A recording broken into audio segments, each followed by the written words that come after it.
Hello guys, welcome back to my YouTube channel. Myself Soni. और आज के इस वीडियो में हम the social, political, economic and religious condition of England in 14th century के बारे में पढ़ने वाले हैं। लेकिन वीडियो में आगे बढ़ने से पहले मैं आप सभी से एक रिक्वेस्ट करना चाहूँगी कि अगर आपको हमारा एफर्ट अच्छा लगे तो प्लीज़ लाइक, शेयर, सब्सक्राइब ज़रूर करें। तो चलिए वीडियो में आगे बढ़ते हैं। क्वेश्चन आ सकता है to write a short note on the social, political, economic and religious condition of England in 14th century.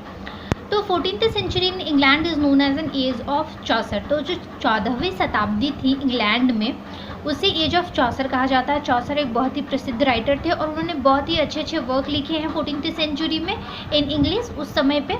तो इसीलिए उस दौर को एज ऑफ चौसर भी कहा जाता है। तो अगर मैं 14th सेंचुरी इन इंग्लैंड को एज ऑफ चौसर करके संबोधित करूँ तो प्लीज़ आप कंफ्यूज ना हो।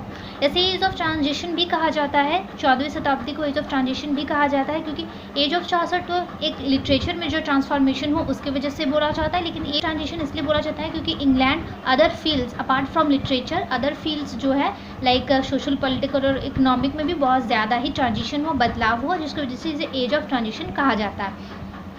सो it was the time of a great turmoil disturbance. सो ये एक उथल पुथल वाला दौर था जब बहुत ज़्यादा डिस्टर्बेंस थी इंग्लैंड में। First there was a outbreak of black plague and second there was a political unrest due to the 100-year wars। डिस्टर्बेंस जो उथल पुथल हो रहे थे इंग्लैंड में, उसके दो मुख्य कारण थे। पहले तो एक जो ब्लैक प्लैग इंग्लैंड में आया था, कहने का मतलब एक महामारी आई थी जिसकी वजह से लाखों लोगों की मौत हुआ था, जिसकी वजह से इसे काली मौत यानी ब्लैक डेथ भी कहते हैं।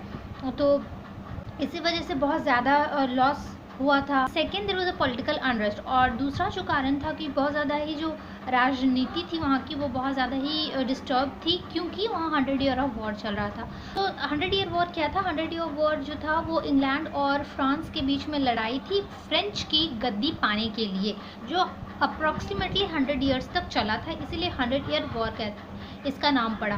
और आपको पता है वॉर्स में कितना ज़्यादा लॉस होता है ह्यूमन लाइफ का, और वेल्थ का भी काफ़ी नुकसान होता है दोनों पार्टीज़ का जो इसमें इन्वॉल्व होते हैं। तो एक तो इंग्लैंड में पहले से प्लैग आ चुका था एंड देन आफ्टर इतना कुछ वॉर हो रहा था जो 100 years तक चला, तो डिस्टर्बेंस तो बहुत ज़्यादा थी इंग्लैंड में उस समय।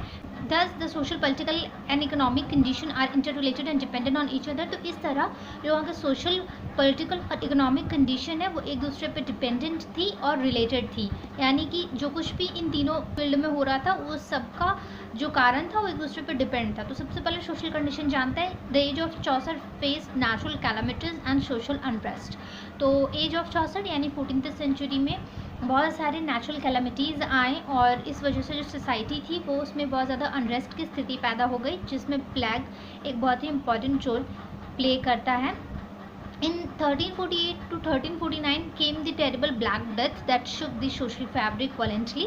1348-1349 में ब्लैक डेथ हुई, इसे काली मौत कहते हैं, बिकॉज ऑफ दी जो प्लैग उस समय आया उसने क्या किया, पूरी जो सामाजिक व्यवस्था है उसको हिला कर रख दिया। And the black death took away 1/3 of the total population. और जो ब्लैक डेथ हुई ना उसकी वजह से, जो प्लैग की वजह से, महामारी की वजह से 1/3 of the total population of England वो ख़त्म हो गई। And the war also has devastating effect and the church and noble class left no stone unturn to make money from the commoners. अभी क्या हो रहा था कि वॉर भी बहुत लंबे समय से चल रहा था और वॉर के बहुत सारे नुकसान होते हैं, लॉस ऑफ लाइफ भी होती है और वेल्थ का भी लॉस होता है। अभी एक वॉर को मेंटेन करने के लिए सबसे ज़्यादा होता है इम्पॉर्टेंट आपका वेल्थ। तो वेल्थ तो जो नोबल्स थे, जो बड़े बड़े रैंक में थे इंग्लैंड में उस समय के, जो चर्च थे वो कोई कसर नहीं छोड़ रहे थे कॉमन मैन से पैसा बनाने का। लाइक बहुत ज़्यादा उन पे बोझ डाल दिया गया था टैक्सेस का। Vagrants and thieves multiplied. चोरी डकैती बहुत ज़्यादा होने लगी। But become scarce. जो लेबर थी वहाँ उनकी संख्या जो है अपर्याप्त होने लगी, ऑफकोर्स क्योंकि लोग मर रहे थे वॉर में भी और महामारी की वजह से भी। Heavy taxation was imposed. Heavy tax impose कर दिया गया कॉमन पीपल पे, ताकि जो वॉर की नीड्स हैं उसको मेंटेन किया जा सके। And told tax brought about the peasants revolt. और जो टैक्स लिया जाने लगा इसकी वजह से जो वहाँ के पीजेंट्स थे उन्होंने रिवोल्ट करना शुरू कर दिया। And this revolt was a clear sign of social tension and unrest. और ये जो रिवोल्ट हुआ ये साफ साफ दर्शाता है कि उस समय एक सामाजिक टेंशन चल रहा था इंग्लैंड पे सोसाइटी में। And this lead to people to hate feudal lord, church and even the rulers. तो इससे क्या हुआ कि जो कॉमन पीपल थे उनके मन में क्या हुआ, गुस्सा पैदा हुआ। किनके लिए? जो चर्च के लोग थे, बिकॉज चर्च उस समय बहुत ज़्यादा इंपॉर्टेंट रोल प्ले करती थी, लोगों को काफ़ी इन्फ्लुएंस करती थी और लोग काफ़ी मानते भी थे।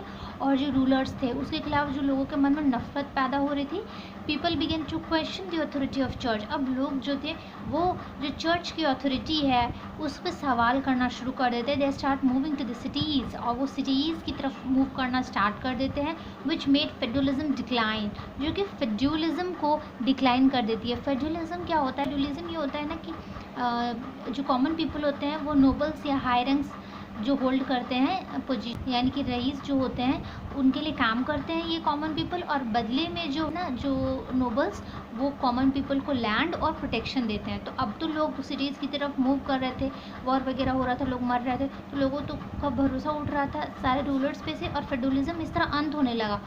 Not only this, there was also advancement of science and industrial development was giving rise to middle class and working class. क्योंकि साइंस के फील्ड में भी बहुत ज़्यादा तरक्की हो रही थी और आपके इंडस्ट्रियल डेवलपमेंट बहुत ज़्यादा हो रहा था, जिसकी वजह से मिडिल क्लास और वर्किंग क्लास जो है वो अस्तित्व में आ रहे थे। अब वो तो इस वजह से जो फेडरलिज्म थी, फेडरलिज्म का सबसे फ़ायदा यही होता था कॉमन पीपल को, कि कॉमन पीपल अगर हाई रैंक्स के लोगों के लिए काम करते थे तो उन्हें बदले में लैंड मिलता था और प्रोटेक्शन मिलता था। लेकिन अब इंडस्ट्री सेटअप हो रही थी तो अब उन्हें उतना लैंड की आवश्यकता नहीं थी, बिकॉज वर्क तो उन्हें मिल ही रहा था, तो वो सिटीज़ की तरफ जाने लगे और इस तरफ फेडरलिज्म गिरने लगी।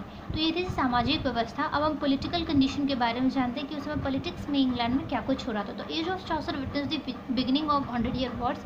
तो मैं जैसे बताया, एज ऑफ चौसर का सबसे इंपॉर्टेंट एस्पेक्ट था कि वहाँ उस समय 100 साल की युद्ध चल रहा था, and England was at the war with Scotland and France, और इंग्लैंड जो था वो युद्ध कर रहा था स्कॉटलैंड और फ्रांस के साथ। तो during the reign of Edward III England was glorious victorious, particularly the battle of Crecy, Poitiers and Agincourts. तो उस समय जो एडवर्ड III का जब रूल हो रहा था इंग्लैंड में, तो उन्होंने एक ग्लोरियस जीत पाई बैटल्स में। Because of the war there was a political instability, but हाँ, वॉर होता है तो पोलिटिकल इंस्टेबिलिटी तो होती ही है। The rulers begin to question the authority of the church and begin to exercise power by themselves. और मैंने बताया उस समय जो 14th सेंचुरी इंग्लैंड में सबसे ज़्यादा रूल जो कंट्रोल जो करता था वो चर्च करता था, कॉमन पीपल का लाइफ को भी, और रूलर्स को भी इंडिकेट करता था कि ये करो वो करो ऐसा करो। सारे रूलर्स बोलते हैं कि अब सारे पावर वही खुद से एक्सरसाइज करेंगे। As far as war become more costly, the ruler started collecting tax directly. अब जैसे जैसे वॉर बहुत ज़्यादा महंगा होते जा रहा था तो रूलर्स ने टैक्स कलेक्ट करना शुरू कर दिया, and this way noble class also lost its power and federalism started declining. तो जैसे मैंने बताया, इस तरह से नोबल क्लास जो रईसों का क्लास था उसने अपना पावर खो दिया, और रूलर बोला कि अब मैं खुद ही सारा डिसीजन लूँगा, अब चर्च की कोई ज़रूरत नहीं है। तो इस तरह से चर्च का पावर गिरा और रूलर्स अस्तित्व में आए। नाउ द रिलीजियस कंडीशन क्या था? तो 14th century was the age that was genuinely religious. तो 14th सेंचुरी में रिलीजन को बहुत ज़्यादा माना जाता था। पीपल फॉलोड क्रिश्चियनिटी, पीपल तो क्रिश्चियनिटीज़ फॉलो करते थे इंग्लैंड में, and Catholic church control most people's life. और कैथलिक के जो चर्च हुआ करते थे वही जो है लोगों की ज़िंदगी को प्रभावित करते थे, कंट्रोल करते थे। वह बताते थे कि क्या मोक्ष का द्वार है, और वो बताते थे कि चर्च जो होता है और प्रिस्ट है वही एकमात्र स्रोत है भगवान से उन्हें मिलाने का, and the priest was basically the link between people and God. People use to go on a pilgrimage, जो लोग थे वो धाम की यात्रास में जाते थे, पिलग्रिमेज में जाते थे। This was that people had strong believe in shrine. दिखाता है कि लोगों का एक बहुत ही स्ट्रॉन्ग बिलीव था श्राइन्स में। श्राइन्स मतलब टेम्पल्स में। तो उस समय के उनके जो मंदिर थे लाइक चर्च, उस पर उनका कॉमन पीपल का बहुत ज़्यादा भरोसा था, and use to go on their foot. तो और वो अपने पैर चल के जाते थे। Aspect of the religion which we find is corruption. और जो दूसरी पहलू था उस समय का रिलीजन का वो था करप्शन बहुत ज़्यादा बढ़ चुका था, and church become a place of corruption materialism. और चर्च जो था अब वो एक भगवान से लोगों को मिलाने का जगह ना रहकर एक ऐसा प्लेस हो गया था जहाँ करप्शन बहुत ज़्यादा हो गया था, और मटेरियलिज्म बहुत ज़्यादा बढ़ गया था। लोगों को मटेरियलिस्टिक चीज़ें ज़्यादा पसंद आने लगी थी। Most of the clergy men were fond of wine, wealth and women. तो जो मोस्ट ऑफ द जो मैक्सिमम कलरगी मैन मतलब पादरी जो मेल प्रिस्ट होते हैं चर्च में, वो किसके पसंदीदा हो गए थे? वाइन्स की तरफ उनका ध्यान चला गया था, वेल्थ और women, and they did not devote themselves to religious meditation. और वो अब रिलीजियस मेडिटेशन पर उतना ध्यान नहीं देते थे। And the monks and the summoners lived worldly life. अभी क्या था कि जो मॉन्क्स थे जो वो सन्यास की लाइफ ना जी की जीवन मोह माया वाला लाइफ टाइप्स जीने लगे थे। Hence there was a need to bring reform in church. और अब क्या था कि एक सुधार की ज़रूरत थी चर्च में। The people were immensely annoyed with this religious group, और जो कॉमन पीपल थे वो बहुत ज़्यादा अनॉयड हो गए थे इन हरकतों से जो रिलीजियस ग्रुप कर रहे थे। And they raise their voice against the miserable condition of church, और इस तरह उन्होंने चर्च के मिजरेबल कंडीशन के खिलाफ आवाज़ उठाई। तो अब हम आते हैं इकोनॉमिक कंडीशन में कि इकोनॉमी कैसी थी इंग्लैंड की 14th सेंचुरी पे। तो for the first time in history the age of Chaucer witness the rise of rich and prosperous motion in tradesman. ये जो था इंग्लैंड के इतिहास में पहली बार ऐसा हुआ कि इंग्लैंड की जो सोसाइटी थी वो एक रिच और प्रॉस्पेरस, अमीर और समृद्ध मर्चेंट्स और ट्रेडमैन का उदय देख रही थी। मतलब पहले रूलर्स ज़्यादा थे, नोबल्स थे, पर अब जो थे ट्रेडमैन्स आने लगे, मर्चेंट आने लगे, व्यापारी आने लगे, और इस तरह से जो एक व्यापार शुरू हुआ इंग्लैंड में। They set up splendid business with European countries, और ये जो थे वो बिजनेस एस्टैब्लिश करने लगे यूरोपियन कंट्रीज़ के साथ। And they laid the foundation of England's industrial prosperity, और इस तरह जो था इंग्लैंड में इंडस्ट्री बैठना शुरू हुआ और इंडस्ट्रियल प्रॉस्पेरिटी बढ़ी।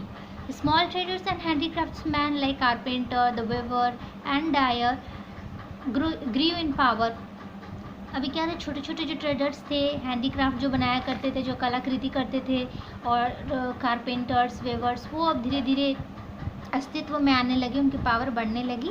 एंड दस this new one and prosperous merchants class of the very foundation of federal system. और ये जो अब नया नया अभी अभी जो एक मर्चेंट्स का क्लास बना था वो क्या क्या फेडरल सिस्टम को आके रख दिया। तो फ्रेंड्स ये थी आज की। आई होप आपको हमारा एफर्ट अच्छा लगा हो। अगर अच्छा लगा हो तो प्लीज़ लाइक शेयर सब्सक्राइब ज़रूर करें।